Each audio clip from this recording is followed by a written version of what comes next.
السلام علیکم دوستوں، یہ واقعہ ایک چرواہے کے بارے میں مشہور ہے جو بسم اللہ کی برکت سے دریا پار کیا کرتا تھا۔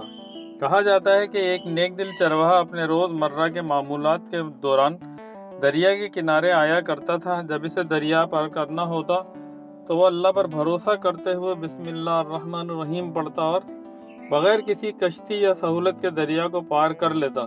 ایک دن ایک عالم دین نے اس چرواہے کو دریا پار کرتے ہوئے دیکھا اور حیرت سے پوچھا کہ وہ یہ کیسے کرتا ہے۔ چرواہے نے جواب دیا کہ وہ صرف بسم اللہ پڑھ کر اللہ کی مدد سے دریا پار کرتا ہے۔ عالم دین نے سوچا کہ وہ بھی ایسا کر سکتے ہیں، لیکن جب انہوں نے دریا میں قدم رکھا تو ڈوبنے لگے۔ چرواہا نے انہیں بچانے کے لیے واپس آیا اور کہا، آپ کے دل میں بسم اللہ پر مکمل یقین نہیں تھا۔ یہ سب اللہ پر کامل ایمان اور یقین کا نتیجہ ہے۔ یہ واقعہ ہمیں یہ سبق دیتا ہے کہ بسم اللہ صرف الفاظ نہیں بلکہ اللہ کی برکت اور اس پر کامل یقین کا مظہر ہے۔ جب دل میں ایمان مضبوط ہو اور اللہ پر بھروسہ کامل ہو تو ناممکن چیزیں بھی ممکن ہو جاتی ہیں۔